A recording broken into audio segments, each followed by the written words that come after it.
So, a little above the crown of your head, imagine an open white lotus flower. It's made of light, and on it is a flat moon disk like a cushion.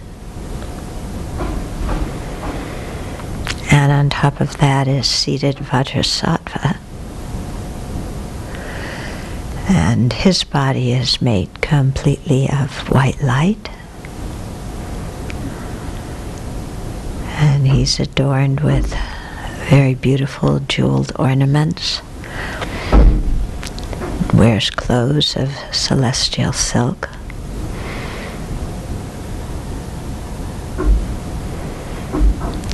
His two hands are crossed at his heart. The right hand is on the outside and it holds a Vajra, and the left holds a bell.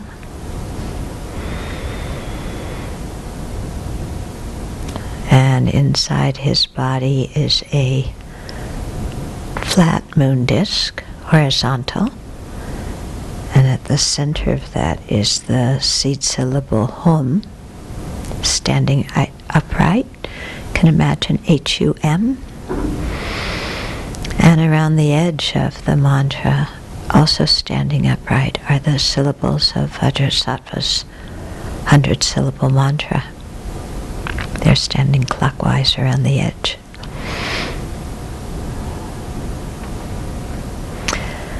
And so see Vajrasattva as the embodiment of all the Buddha, the Dharma, and the Sangha. In other words, he's the embodiment of all of their qualities, all of their realizations, all of the activities that they do to benefit us.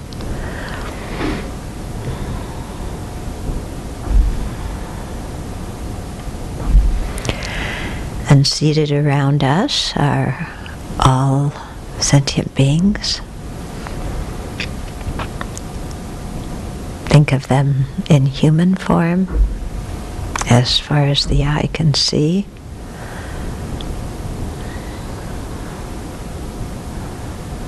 And even further, because there's infinite living beings.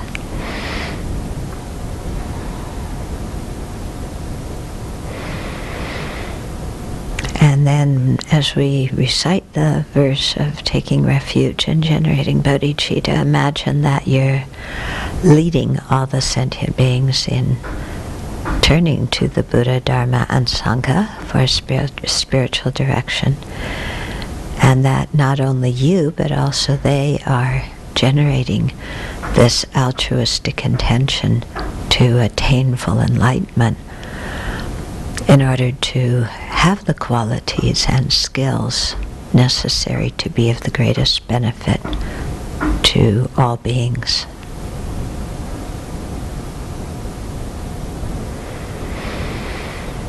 And so we'll say the verse together. I take refuge in the three jewels and liberate all sentient beings and lead them to awakening. Thus, I perfectly generate the mind dedicated to attaining awakening for the benefit of all sentient beings. I take refuge in the three jewels. I will liberate all sentient beings and lead them to awakening. Thus, I perfectly generate the mind dedicated to attaining awakening for the benefit of all sentient beings. I take refuge in the three jewels. I will liberate all sentient beings and lead them to awakening. Thus, I perfectly generate the mind dedicated to attaining awakening for the benefit of all sentient beings. And then let's spend a few minutes contemplating actions that we've done physically, mentally, or verbally that we regret having done. So you can think of things in this life. There's probably plenty of them. And you can also have a sense of regret for anything that you might have done in previous lives that you don't remember. But it's a very good opportunity to get things off your chest or get things off your back, wherever you happen to be storing them. They're weighting you down. So by really honestly admitting our mistakes and having regret but not guilt, then we can begin to release all the energy that we have tied up in those things and go forward in a good way. So spend a few minutes thinking about things that you want to rectify, that you regret.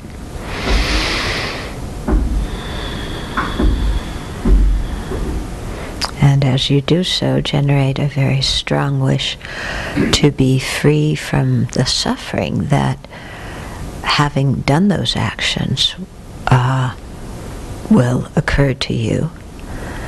And also have a strong determination to avoid those kinds of actions in the future.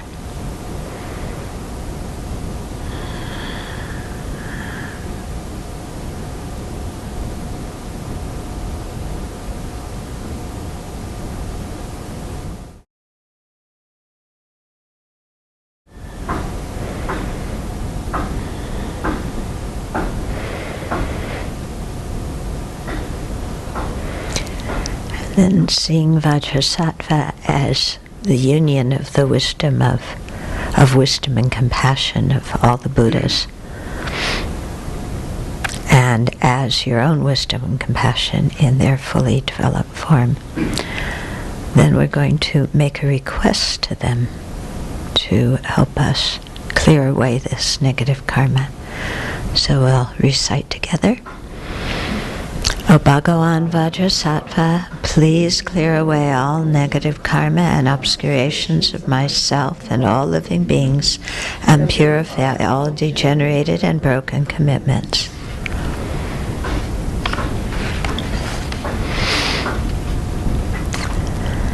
Then imagine that from the upright letter Hum at Vajrasattva's heart, that light radiates in all the directions, and it requests all the Buddhas to bestow their blessings and inspiration.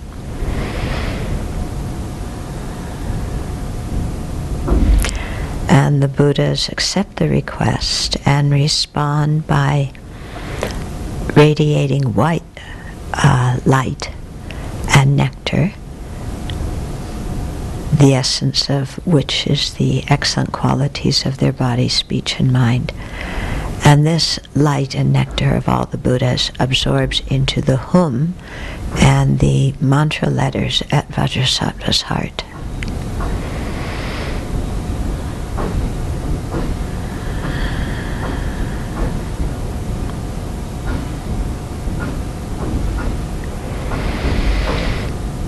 And the Hum and mantra letters become very vibrant, very glowing, and they have so much light and nectar that has absorbed to them that they begin to emit light and nectar themselves.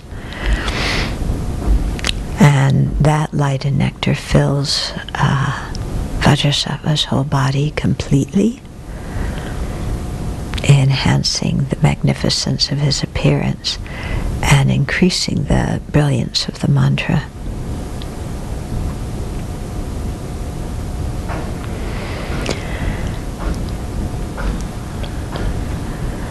And the light and nectar are so full in Vajrasattva's body that they then begin to flow downwards from Vajrasattva into you.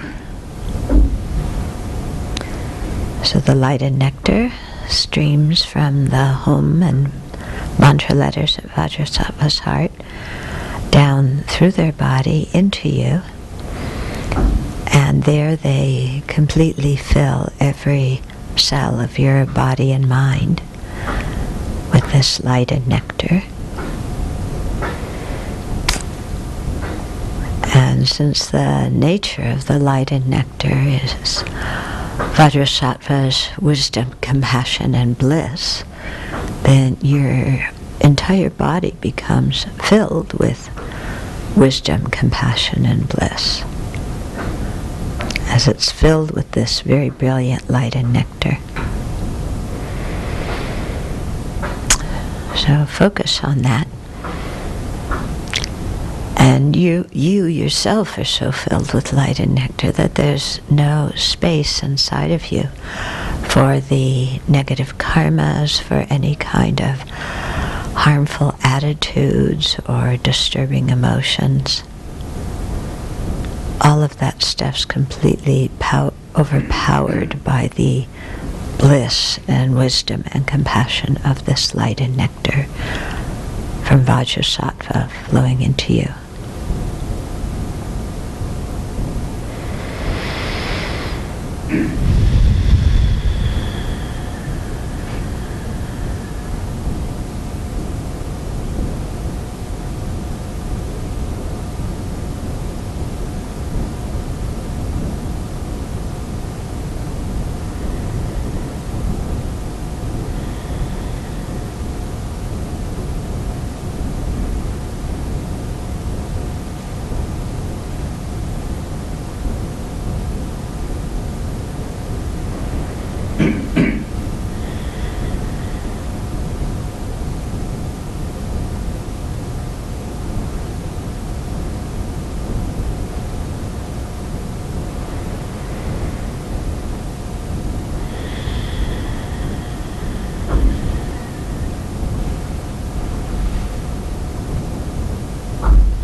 And so continue the visualization as we recite the mantra together. So we'll do it out loud 7 times and then a few times silently as well.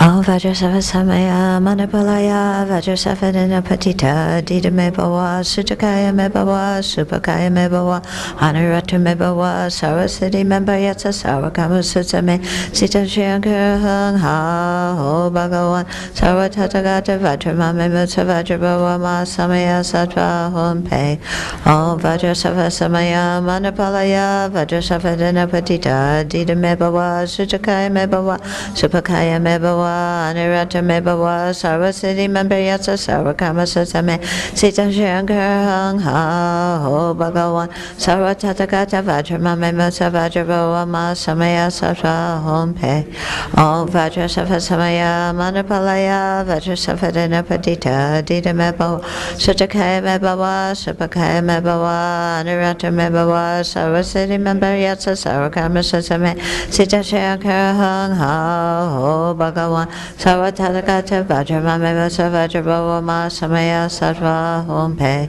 Om Vajrasattva Samaya Manipalaya Vajrasattva Dinapatita Dida Mebawa Sutakaya Mebawa Supakaya Mebawa Anirata Mebawa Sarvasiti Membayatsa Sarakama Satsame Sita Shankar Hung Ha Ho Bhagawan Sarvatatagata Vajramame Mutsa Vajrabawa Ma Samaya Sattva Hom Pe Om Vajrasattva Samaya Manipalaya Vajrasattva Dinapatita Dida Mebawa Sutakaya Mebawa Supakaya Mebawa Anirata Mebawa Sarvasiti Membayatsa Sarakama Satsame Sita Shankar Hung Ha Ho Bhagawan Sarvatatagata Vajramame Mutsa Vajrabawa Ma Samaya Sattva Hom Pe Om Vajrasattva Samaya Manipalaya Vajrasattva Dinapatita Dida Mebawa Sutakaya Mebawa Supakaya Mebawa Anirata Mebawa Sarvasiti Membayatsa Sarakama Satsame Sita Shankar Hung Ha Ho Bhagawan Sarvatatagata Vajramame Mutsa Vajrabawa Ma Samaya Sattva Hom Pe Om Vajrasattva Samaya Manipalaya Vajrasattva Dinapatita Dida Mebawa Sutakaya Mebawa Supakaya Mebawa Anirata Mebawa Sarvasiti Membayatsa Sarakama Satsame Sita Shankar Hung Ha Ho Bhagawan Sarvatatagata Vajramame Mutsa Vajrabawa Ma Samaya Sattva Hom Pe. And then continue silently reciting the mantra together with the visualization.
O Vajrasattva Samaya Manupalaya Vajrasattva Patita Dita Mebawa Sutakaya Mebawa Supakaya Mebawa Anurata Mebawa Sarvasiddhi Mebdayatsa Sarvakama Siddhame Sita Shriyankara Hung Ha Ho Bhagawan Sarvatatakata Vajramama Mesa Vajrabhava Ma Samaya Sattva Ahom Pe.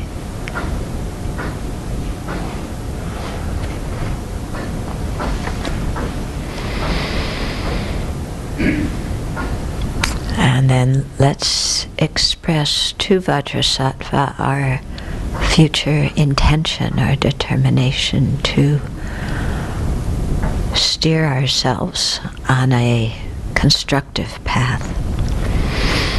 So we recite the verse, top of page 44. Through ignorance and delusion, I have broken and degenerated my commitments. O spiritual master, be my protector and refuge. Lord, holder of the Vajra, endowed with great compassion, to you, the foremost of beings, I take refuge. And then make a determination about the specific actions you purified.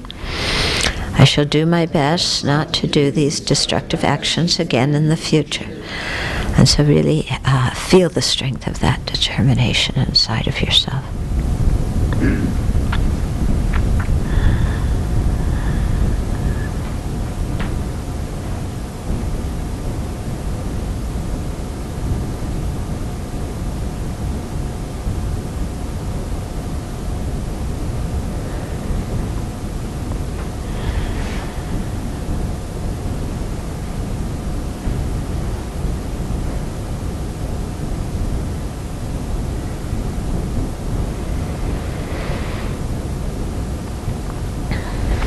And Vajrasattva is extremely pleased and says to us, my spiritual child of the essence, all your negativities, obscurations, and degenerated vows have now been completely purified.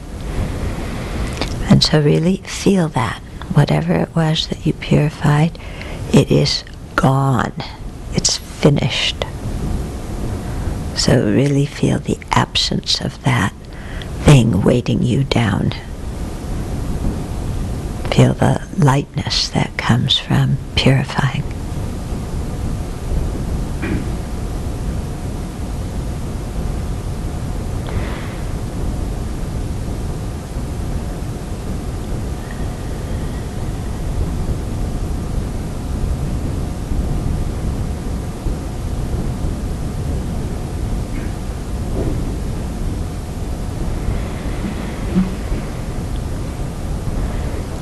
And imagine that Vajrasattva melts into light, to a ball of light, and that ball of light descends and dissolves into you.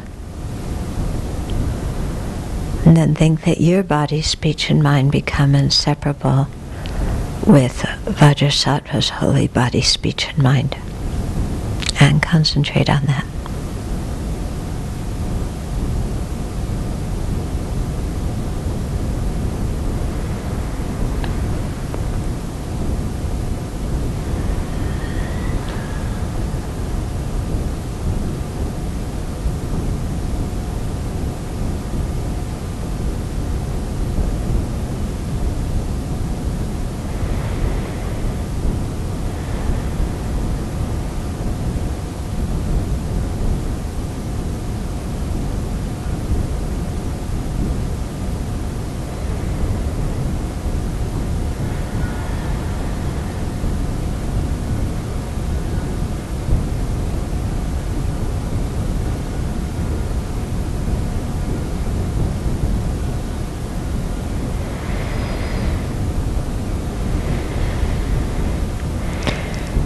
We dedicate. Due to this merit, may we soon attain the awakened state of Vajrasattva, that we may be able to liberate all sentient beings from their suffering. May the precious Bodhi mind, not yet born, arise and grow. May that born have no decline, but increase forevermore.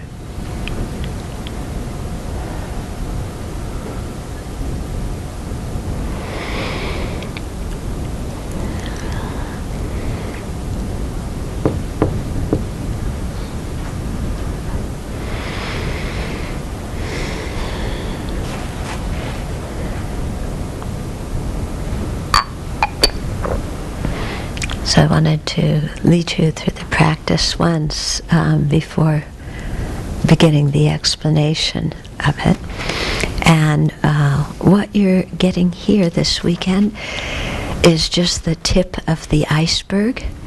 The idea is to introduce you to this practice so that you learn something about it here, so that you can take it home with you and do it at home and really get into it.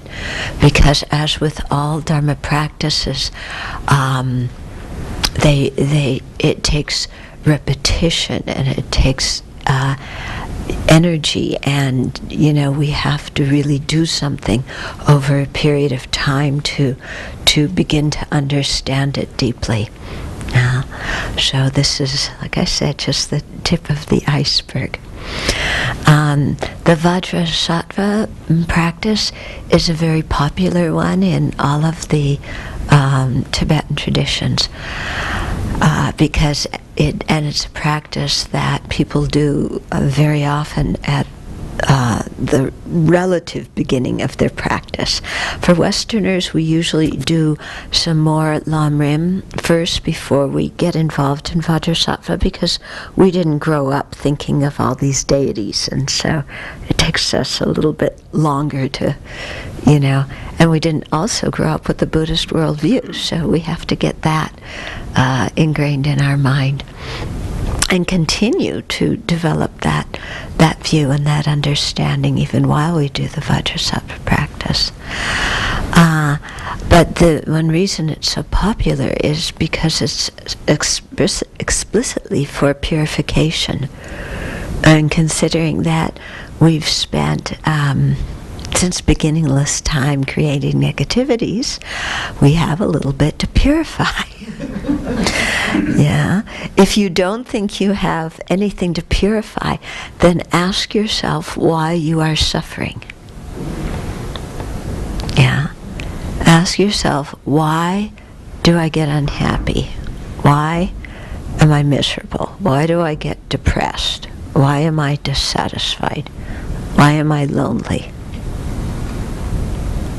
Does all that stuff just come by accident? Is it just random? Or does it have causes? And if it has causes, do you think it's just your brain that causes it? Do you think it's just your upbringing that causes it? Or do you think that maybe somehow how you think is involved in causing your misery? And do you think that maybe the situations you encounter in life that you find unpleasant weren't just accidental, but maybe have something to do with your own actions in previous times? Okay, so this is actually quite an important question, When we're unhappy, what do we think the cause of it is? Yeah?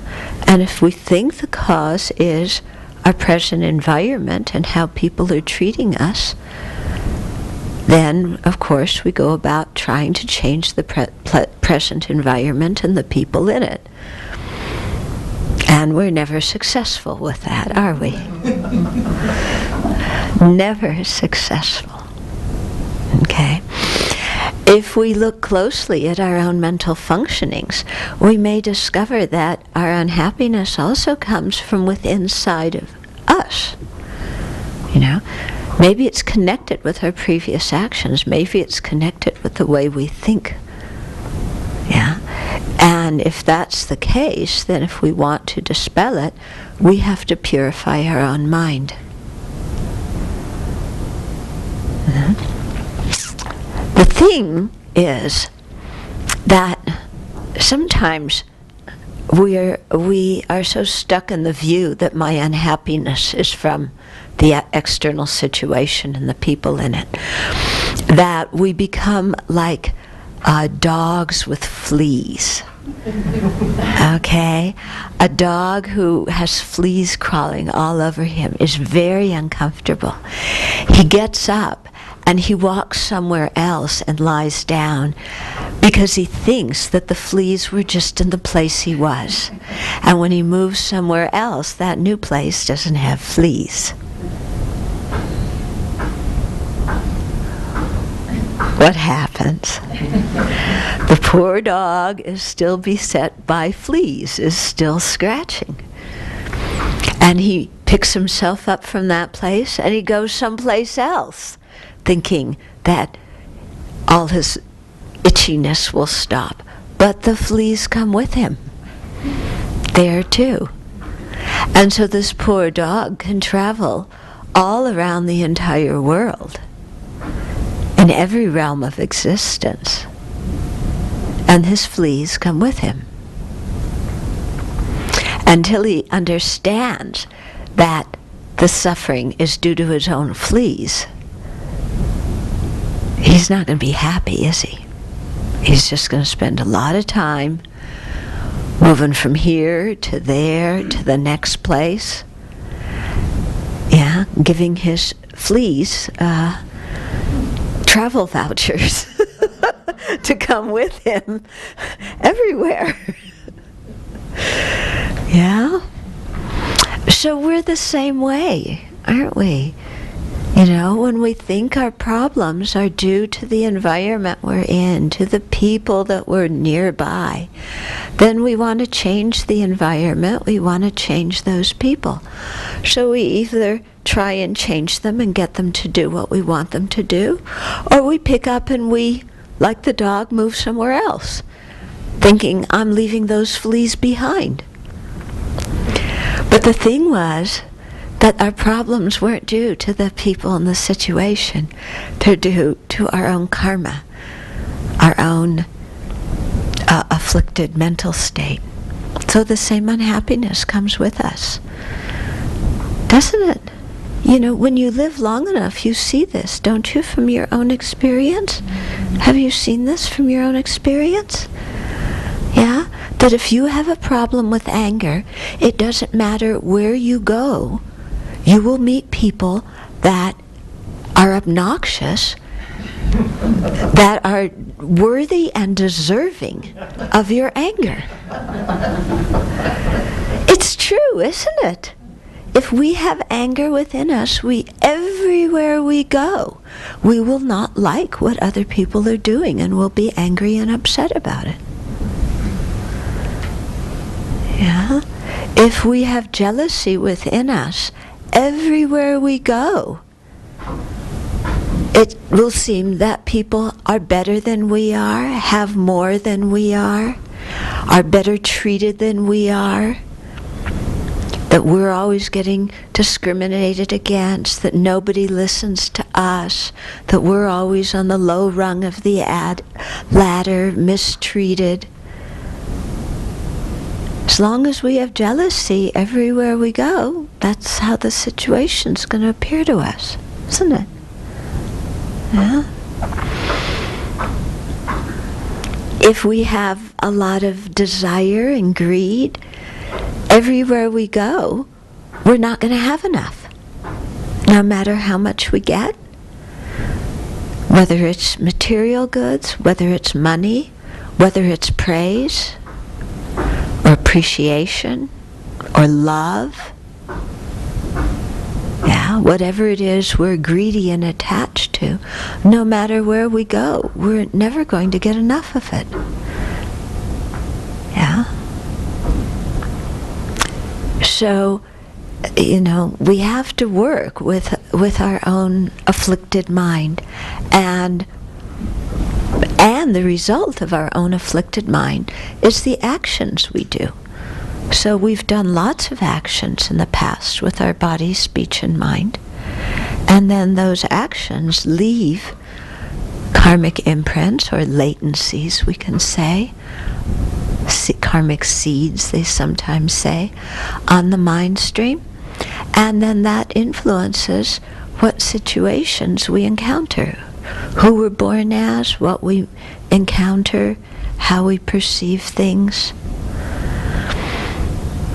Yeah, so that all is involved with our mind. Unless you think that you were born where you were born, to the family you were born to, having the upbringing you had, and it was all accidental, all random, that there was no cause for it.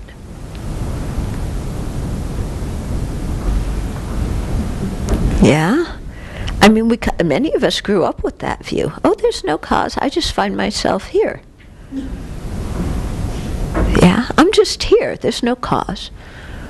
Or we're taught that God created us, or the stork brought us. But do we believe either of those things? Yeah. And if we just think that things are random, then that's like saying things happen without cause. Yeah, my birth, who I am, is completely random, has no causes whatsoever. If we really believe that things have no causes, then why do you eat food in order to be full? Because eating shouldn't bring the result of being full. And getting an education wouldn't bring the result of having knowledge. Yeah. And planting seeds wouldn't bring crops, because everything would be totally random, unorganized, chaotic, without causes. Yeah. So do we think that, okay, plants depend on causes, but I don't? Sometimes inside we do. We think like that.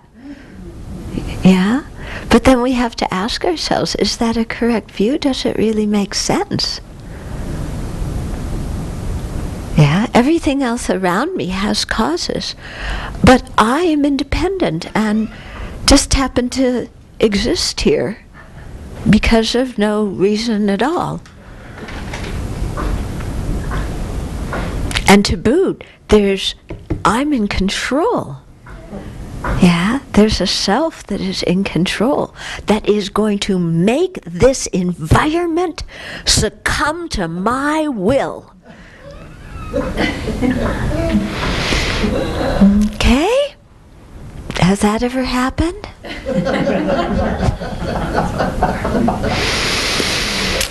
Yeah? Sometimes when we're younger, we are convinced that we can transform the environment and transform the people and make them into what we want. We are sure, and we are going to do it.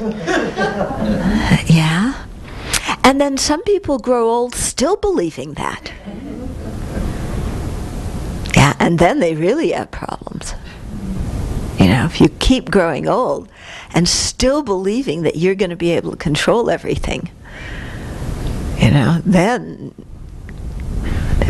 there's constant friction with the environment, isn't it? And a few of us at some point say, my strategy to control the world isn't working.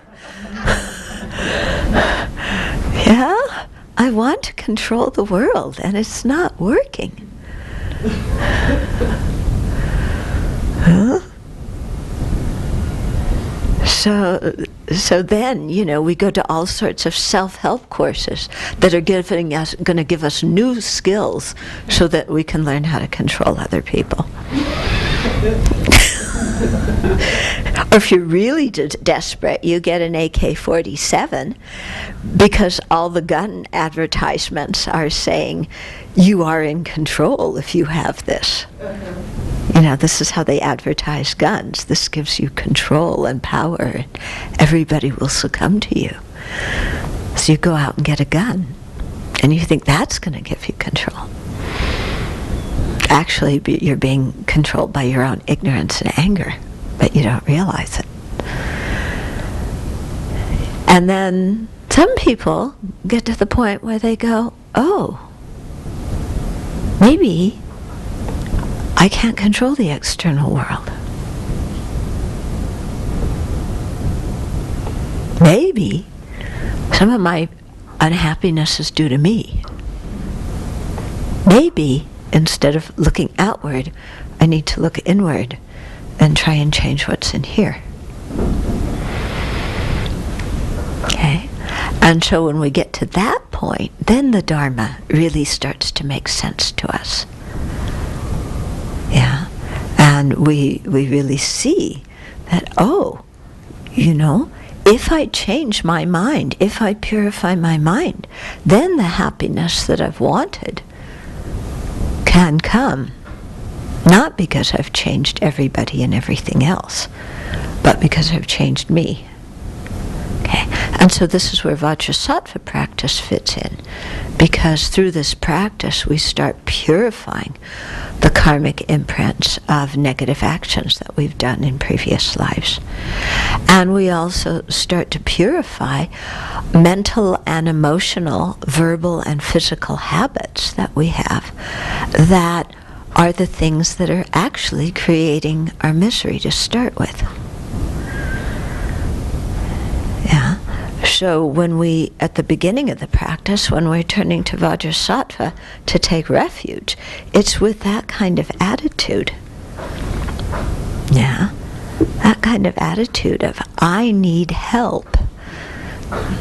Because until now, my strategy for happiness hasn't worked, and my outlook on life is not very realistic. It's not in tune with reality. And because my worldview is not in tune with reality, my strategy for working with the world and, being free of suffering and getting happiness is not working. Yeah. So we're going to Vajrasattva for refuge, for help, for spiritual guidance. Because we see ourselves as the ones who, in the analogy of a doctor, medicine, and nurse, we're the patient. Yeah. I remember, maybe it was the second Vajrasattva retreat we did here. There was one young man who, at the end when we were sharing, he said, well, it took me most of the retreat to realize I was the patient. Yeah? So this is the kind of attitude that we need to have when we go for refuge. Not that I'm all together, I'm in charge, but I'm the patient and I'm sick and I need help. Yeah. So we need to come into the Dharma with some humility. Yeah. If we come into the Dharma with this big I, if I'm in control and I know this and I can do that, and blah, blah, blah, then it's very hard for the Dharma to absorb into our mind. Yeah? Because we have so much armor on. It's like water trying to get through metal. It's not going to do that. Yeah, so the Dharma can't get through the metal of our arrogance, of our stubbornness, of our ignorance. Yeah, so if the Dharma is really going to work, we have to come with a humble mind,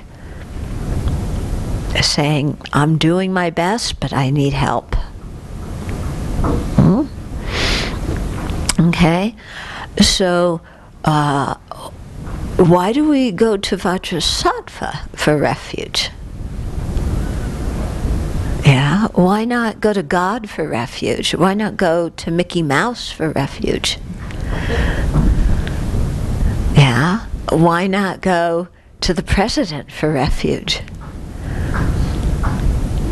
Yeah, why not go to your husband or wife or your lover or, your paycheck or the refrigerator or the car or the bottle of booze or the joint for refuge? Yeah, we actually are going for refuge all the time, looking for some way to stop our misery. Yeah, we go all over the world looking for a refuge, a way to end our misery. Okay, so why should we go to Vajrasattva and not one of the other things? Okay, anybody here ever gone to intoxicants for refuge? Yeah? Have the intoxicants solved your misery? No. Have they often brought you more problems? Yes. Okay. How many of you have gone to romantic relationships for refuge? Yeah? Have they solved your problems? Are you everlastingly happy? Did that person make you completely happy? Maybe for a short time. And then, yeah, ouch. Okay.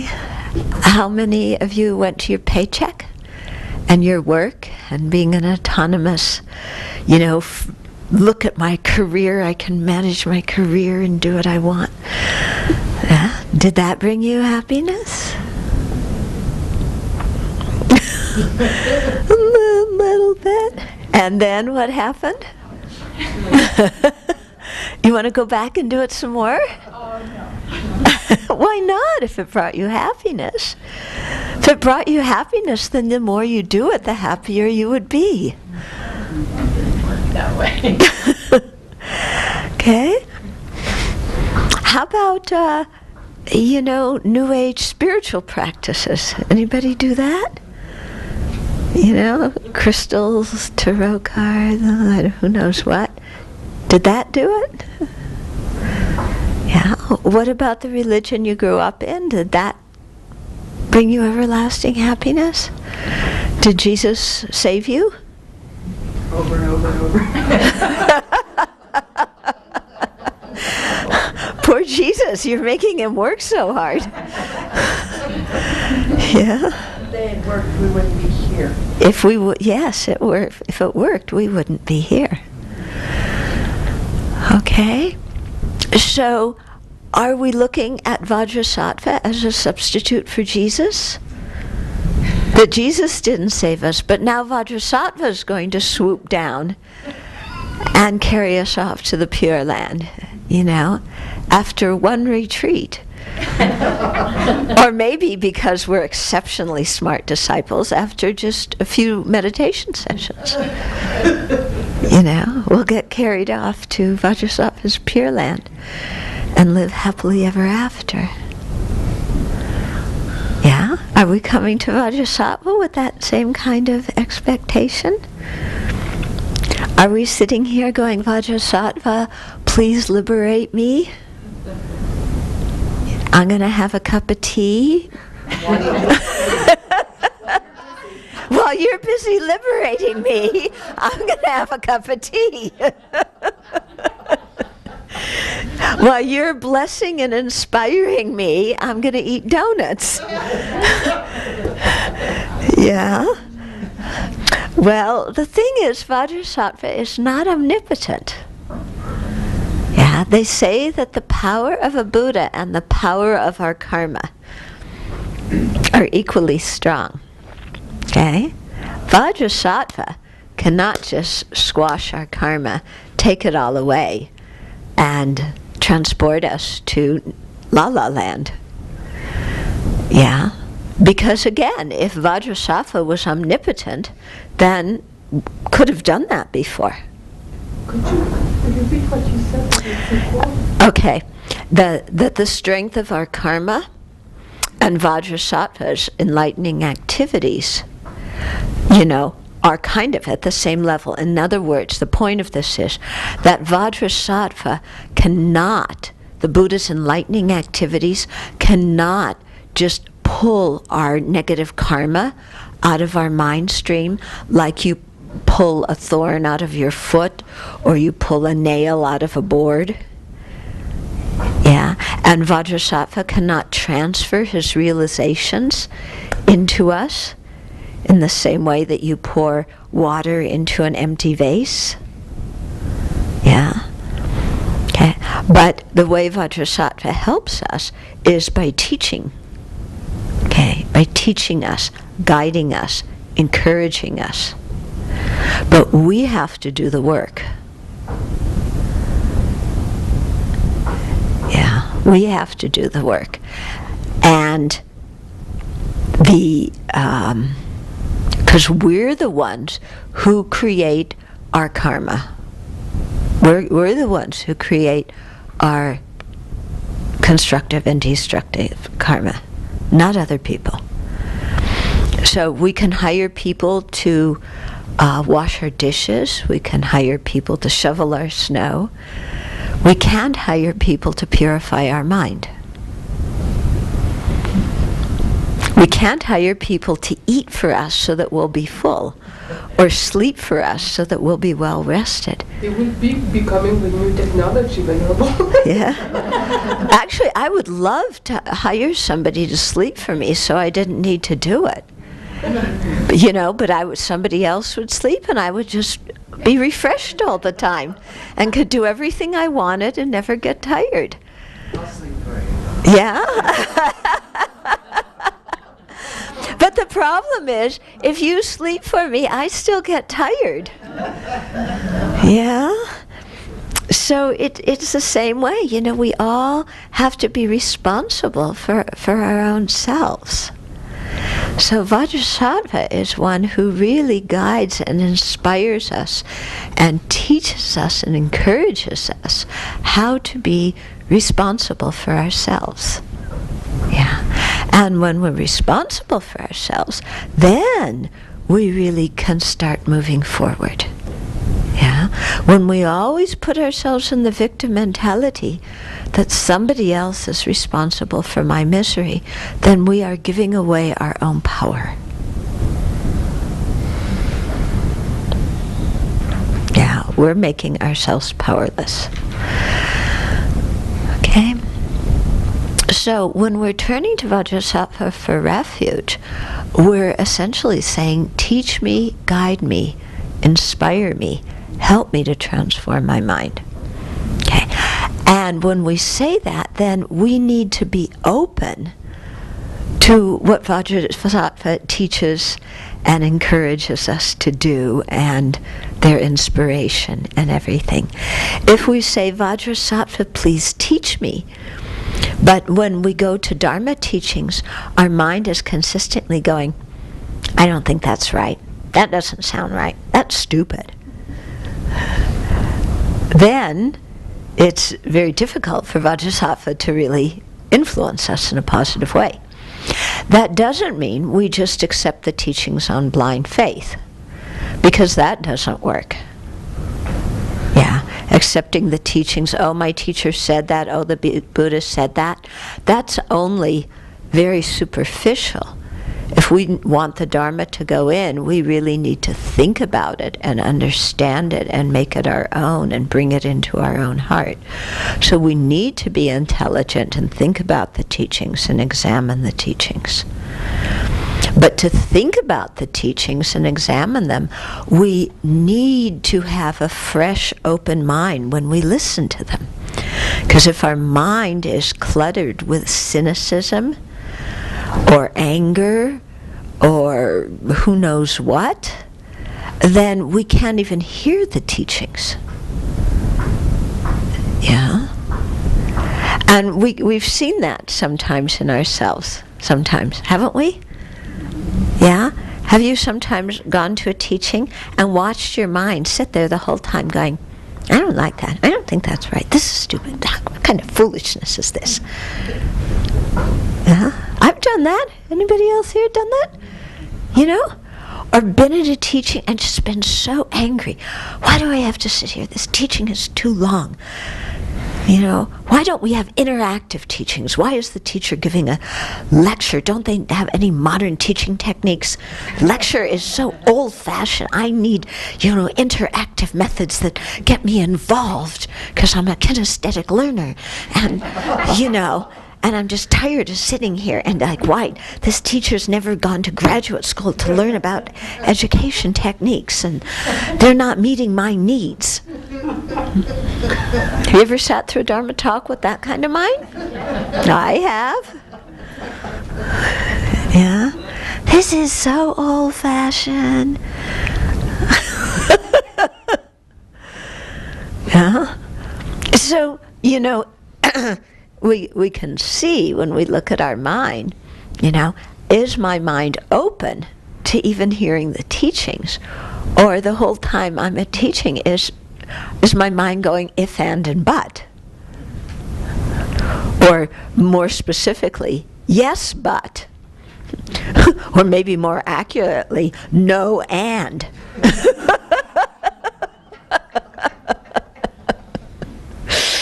Yeah. Okay. So they say that the Buddha's ability to help us is like the sun shining, and if a pot is upside down, you might have brilliant sunlight, but nothing's getting in the pot. And that has nothing to do with the sunlight and everything to do with the pot. So when our mind is just filled with our rubbish ways of thinking, we're the upside down pot. Nothing can get in. Yeah, so you can sit and listen to teaching so much, but the mind always has its own agenda about, well, all this stuff about anger, that actually applies to my wife or my husband. They're the one with the temper. And this stuff about greed, that applies to my boss, because my boss is just so greedy. And this stuff about jealousy, that applies to my brother and sister, because they're so jealous of me because I excel over them. And this stuff about arrogance, that applies to the politicians, because they, and, we sit there at the Dharma teaching saying, oh, I wish, my brother and sister and parents and aunt and uncle and all the politicians were here listening. They could learn something really good from this. But me, I don't need to learn anything. Yeah, so we are the upside down pot. Yeah, so we're trying to turn this pot upside, right side up, so that the sunlight can get in. Yeah. So that's what our Dharma practice is doing. Right? We're making the pot go like this. Yeah. Then, the teachings come in, the Buddha's blessings and inspiration comes in. Everything's right there. Yeah. But of course it's going to be harder at the beginning of our practice, isn't it? When the pot's like this, it's not so difficult. Yeah. When the pot's like this, it's hard. So at the beginning of our practice, it's going to be hard. Yeah. Plunk. Plunk again. Yeah. But the thing is that eventually, if we keep doing it, it's going to get easier, and the hinge is going to get greased, and we're going to be able to move the pot. Yeah. So, this is just the way it is. It would be nice if you could just, get one of George's forklifts that's going to come and go bloop for you, But nobody can put a forklift in your mind. And, flip-flop all of our opinions and all of our resistance. So at the beginning, we're there right in the middle of our resistance and our opinion factory, which is working overtime. But of course, we don't see our opinions as opinions. They are the truth. Yeah, with a capital T. Whatever I think is true, objectively, out there, verifiably. And anybody who doesn't agree with me is stupid. Yeah, but that's the way we think, isn't it? I see this situation completely objectively. These people are doing this. This is happening. This is happening. This is happening. No wonder I'm unhappy. You don't agree? Well, that's because you don't understand and know what's going on. You're totally blind. You're not seeing reality. Right? Okay? So, that's why I said when we come to the Dharma, when we take refuge, we have to see that we're the patient. If we don't come with some attitude of humility and sincerely wanting to learn, it's going to be hard for us. So it takes time. And, we're not going to be able to banish all of our negativities from our mind, quickly. And even when we begin to notice them, after centuries of being blind to them, still they aren't going to go away instantaneously. Yeah. But the thing is that cause and effect works. So if we do the purification practice, these thoughts and feelings and negative karmas and so on do get purified. If we really engage with the practice, it gets, these things get purified. So then we say, well, what is purification? How do I know they get purified? I just did my 108 Vajrasattva mantra. I want to see, one of those thermometers of, how much negativity I've purified and how much longer I have to go until enlightenment. Like we put on the website for, if we're going to meet that capital challenge, the thermometer of how much okay, so I've done 108 mantra. So where am I? How much exactly has been purified? I want to count. Yeah. A factual analysis in numbers. And then we go, what in the world does purification mean? I'm taking showers all the time. What do you mean purify? How do I know I've purified?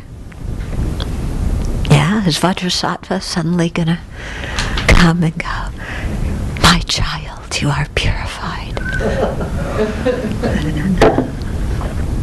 I don't think so. I remember I had a big problem with that when I did Vajrasattva retreat. It was like, what in the world is purification? How do I know I've purified? And people just kept saying, just be patient, kind of just be patient, which was hard. But what I did notice is after I did the Vajrasattva retreat, when I went to listen to teachings afterwards, the teachings really went in my heart in a very different way. Yeah. In fact, I was going, oh, has my teacher said this before? Gee, I thought I knew this topic. This is something new. My goodness. Wow. Yeah. So that's how I figured out that there was some purification going on, in that how the teachings sounded to me afterwards was a little bit different. It was like, oh, they're talking about my anger. Oh, my anger. That anger that I sat with through the 3 months of the Vajrasattva retreat. Yeah. Because when you do your retreat, you sit with your fleas. Yeah. And you start to pull your fleas off. So you sit there with your anger and your attachment and arrogance and jealousy, and you slowly begin to pull the fleas off. Yeah? Those of you who've done Vajrasattva know what I'm talking about. Yeah? And at the end you realize, oh, wow, I've purified. And then you do another session and you go, and there's still a lot of fleas here. And I have more work to do. And a 3-month retreat is a good start, but it's not going to cure everything all at once. Yeah? And so then you build up some fortitude to really continue practicing over time. Yeah? And it's this ability to practice over time that really strengthens the mind, and begins to transform it. Okay, so this is the kind of way of thinking when we go for refuge at the beginning of the practice that we need to think about. Okay? Questions, comments?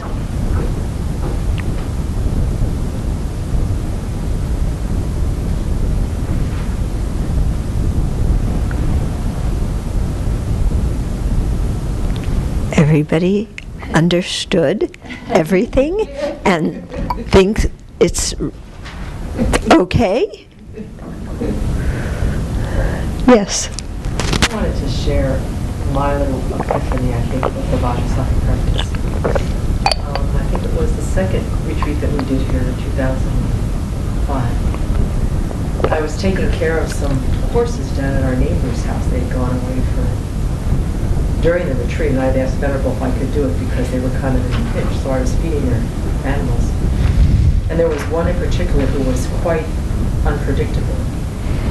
And I went down there one day to feed them, and she came up behind me. The paddock was really muddy. She came up behind me and knocked me down. And in the process of it, she lost her footing. And she caught herself, but her hoof came down on the inside of my right leg. And then she caught herself and jumped over me. In that moment, I had this incredible understanding that due to the purification that I had been doing specifically with this practice since I had met the Dharma, it had averted a very, very serious fatalistic accident. I mean, I really felt that in the very core of my being, that I had averted it due to my purification, specifically on harming living beings. And ever since then, it's just really strengthened my confidence in my, and just, other things have happened since then, but that was like the light bulb went off.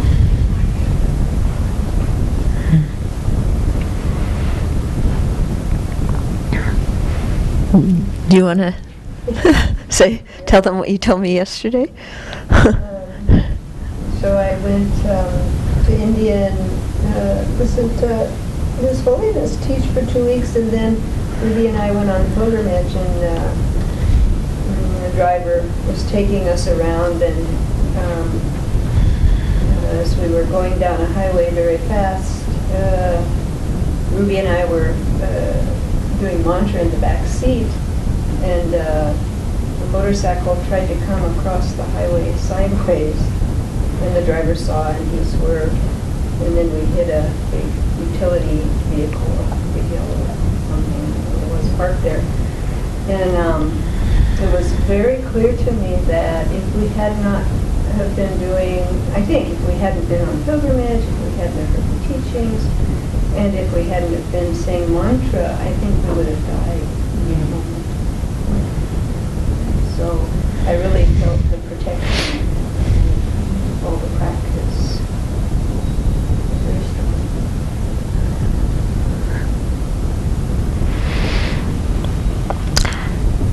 So, yeah.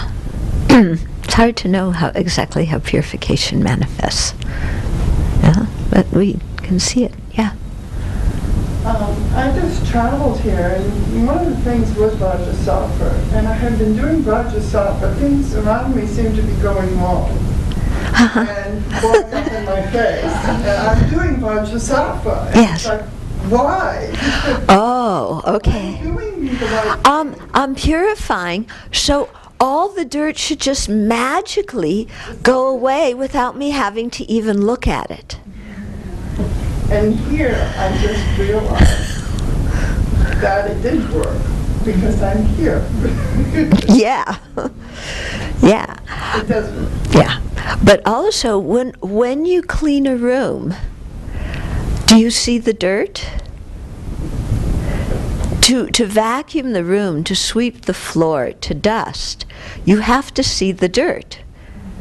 If you don't see the dirt, you can't clean it.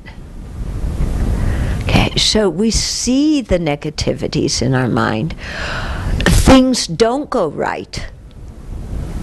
Yeah, we get aggravated. We get angry. Especially thinking, but I'm purifying, so this shouldn't happen. It's like I paid my dues to the Buddha, why am I getting punished? It's a wrong paradigm, okay? Buddha's not dishing out rewards and punishments. But when you clean, you know, you see the dirt. And so when you purify, things happen. Yeah? And even when you don't purify, suffering happens. So don't think the purification is the cause of your suffering. If you don't purify, I mean, look at most people in the world who are not purifying. There's a lot of suffering, okay? But when you purify, this comes to the forefront, and one of the things is you see it more clearly. Yeah, you see your suffering more clearly. You see your mental reactions and your impatience and your intolerance and your opinionatedness and judgmentalness. You see all of this more clearly. So that's part of the purification practice, because Vajrasattva helps us to see all this stuff so that we can do something about it. And if things didn't go wrong, we would have no motivation for getting out of samsara.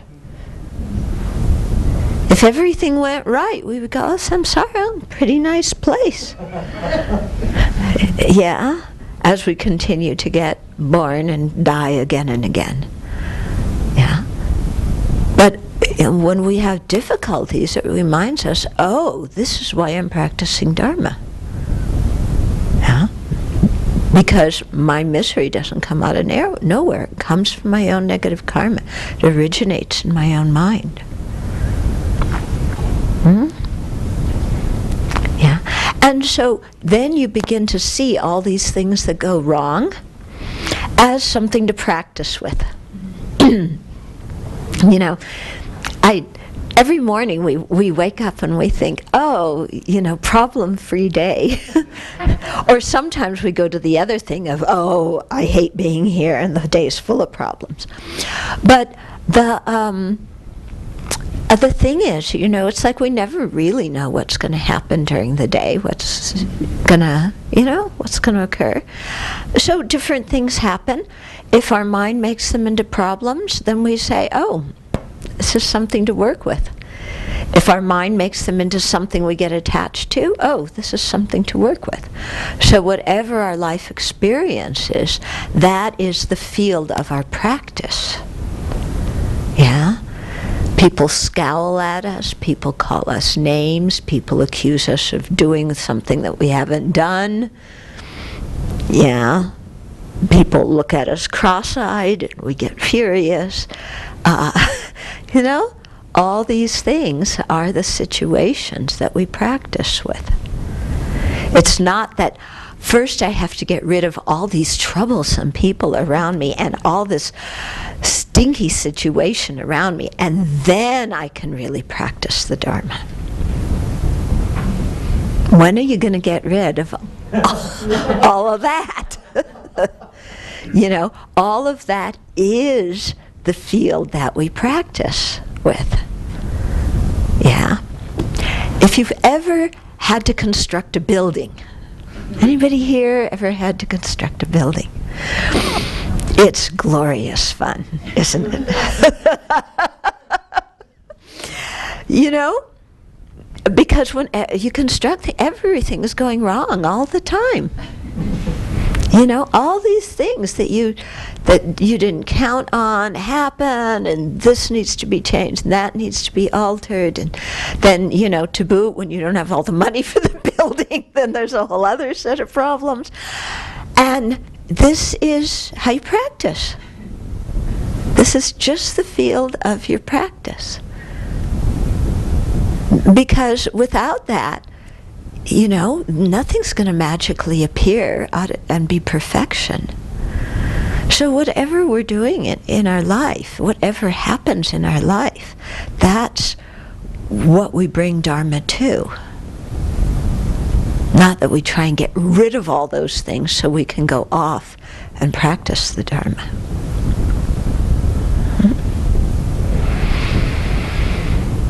Okay? So think a little bit about refuge. There's lots to read about refuge. I haven't gone through the whole outline here. I've kind of approached it in a little bit different way. But think about this, because this is the first thing we're doing in the Vajrasattva practice, is taking refuge in the three jewels. And actually, you know what? The whole practice is basically about taking refuge at deeper and deeper and deeper levels. You know, the whole path is about taking refuge. But then other times you look at the path and it seems like the whole path is about generosity. Yeah, the whole path is about bodhicitta and generosity. Then other times you look at it and the whole path is about ethical conduct. It's very interesting, you know, different times, different ways you look at it, and it seems, oh, like the whole path can be just subsumed in this one thing. And they're all right.